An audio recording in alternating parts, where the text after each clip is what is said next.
Hello दोस्तों, dictation start होगी 3 second बाद। स्टार्ट। महोदय, भारतीय अर्थव्यवस्था हालांकि सरकार की उदार आर्थिक नीतियों के कारण तंदुरुस्त बनने की कोशिश करती जा रही है, लेकिन 1986 के दौरान कुल मिलाकर आर्थिक अभिवृद्धि के मिश्रित निष्कर्ष निकले हैं। औद्योगिक उत्पादन और निर्यात बढ़ाने के लिए सरकार द्वारा इस साल घोषित उदार आर्थिक नीतियों के बावजूद अभी तक उसके अच्छे असर दिखाई नहीं दिए। अब यह साफ होता जा रहा है कि वर्ष 1986-87 के दौरान 5% अभिवृद्धि दर का लक्ष्य शायद हासिल नहीं हो पाएगा। ज़्यादा से ज़्यादा पिछले साल की 4.5% अभिवृद्धि दर तक ही उपलब्धि सीमित रहेगी। सरकारी आंकड़ों के अनुसार 1986 में अप्रैल से अगस्त के दौरान औद्योगिक उत्पादन का सूचकांक पिछले साल के 5 महीनों के मुकाबले 5.6% ज़्यादा था, लेकिन यह अप्रैल अगस्त 1985 में 1984 के मुकाबले हासिल 5.8% की दर से कम है। पैराग्राफ। शेयर बाजार में नए शेयरों के लिए पूंजी के धन में बाढ़ सी आ जाने के बावजूद उद्योग के क्षेत्र में चालू वित्त वर्ष के पहले 5 महीनों में उत्पादन वृद्धि की दर अपेक्षाकृत कम रही।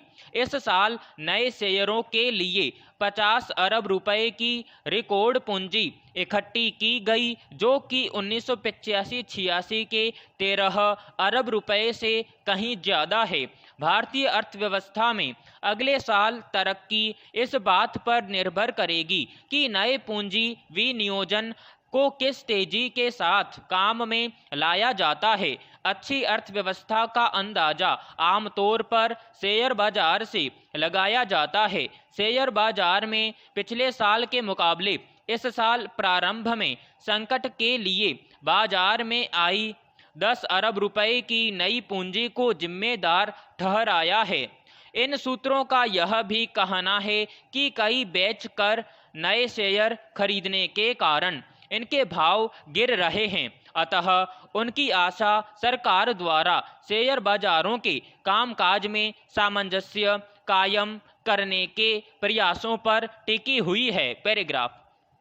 कृषि के क्षेत्र में यह अनुमान लगाया जा रहा है कि इस साल कम बारिश के बावजूद पिछले साल के मुकाबले इस साल कुछ ज़्यादा उत्पादन होगा। राजस्व वसूली के क्षेत्र में इस साल भी बड़ा अच्छा रुख रहा। चालू वित्त वर्ष के पहले 6 महीनों के दौरान राजस्व वसूली में 19% का इजाफा हुआ। इसके बावजूद इस साल बजट घाटा अनुमान से कुछ ज़्यादा रहेगा। इस साल व्यापार घाटा पिछले साल के 873 करोड़ रुपए से काफ़ी कम होने की उम्मीद है। यह मुख्यतः आयात में कटौती करने की वजह से संभव हो सका। पिछले साल निर्यात में 1% वृद्धि हुई थी, जबकि चालू वित्त वर्ष में यह वृद्धि 16% तक बढ़ चुकी है। इस साल सरकार ने निर्यात को बढ़ाने के लिए जबरदस्त कदम उठाए।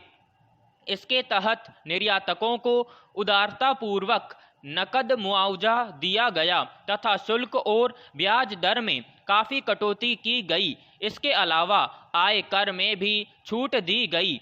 सारी बातें सही हैं, लेकिन एक बात ऐसी है जिसके कारण भारतीय अर्थव्यवस्था में संतुलन कायम नहीं हो पाता, और वह है बढ़ती हुई महंगाई, जिससे सभी परेशान हैं, लेकिन फिर भी यह बढ़ती ही जा रही है। कुछ अर्थशास्त्रियों ने आशंका व्यक्त की है कि इस साल मुद्रास्फीति की दर उपभोक्ता मूल्य सूचकांक के आधार पर 2 अंकों में पहुंच सकती है। पैराग्राफ।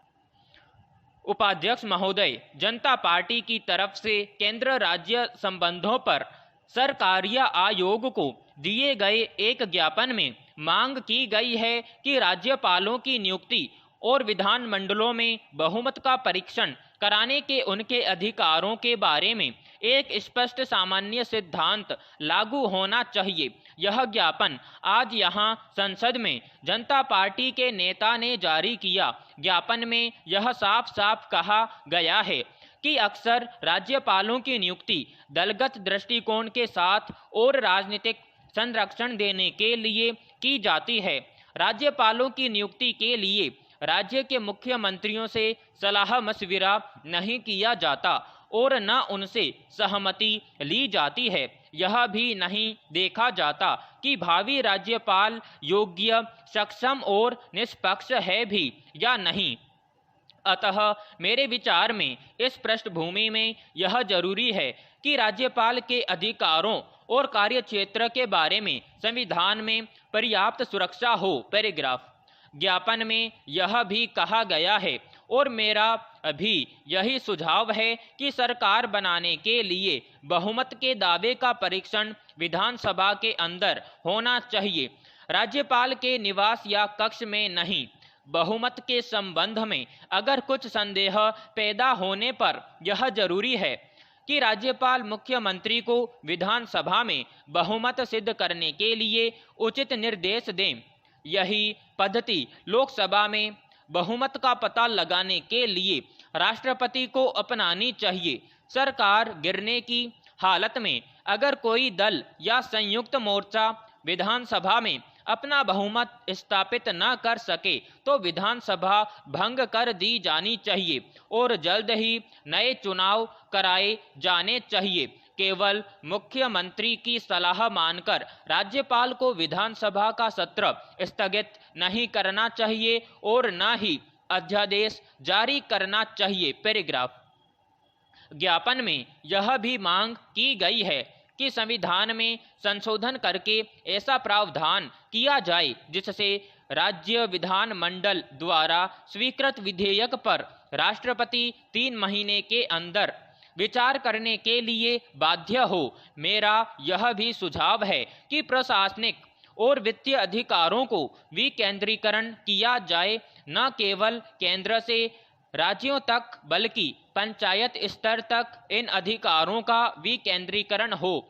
कई केंद्रीय एजेंसियां और बोर्ड ऐसे क्षेत्रों में काम कर रहे हैं जो राज्य के अंदर आने वाले विषयों और संविधान की 7वीं अनुसूची के समवर्ती विषयों में शामिल हैं। इसमें से कुछ केंद्रीय संगठन राज्यों के स्वायत्त अधिकारों में हस्तक्षेप करते हैं, जिसे रोकना चाहिए। पैराग्राफ। केंद्र तथा राज्यों के वित्तीय संबंधों के प्रसंग में मेरा सुझाव है कि आयकर, जिसमें कि कंपनी कर भी शामिल हैं, केंद्र और राज्यों में समुचित आधार पर बंटवारा होना चाहिए।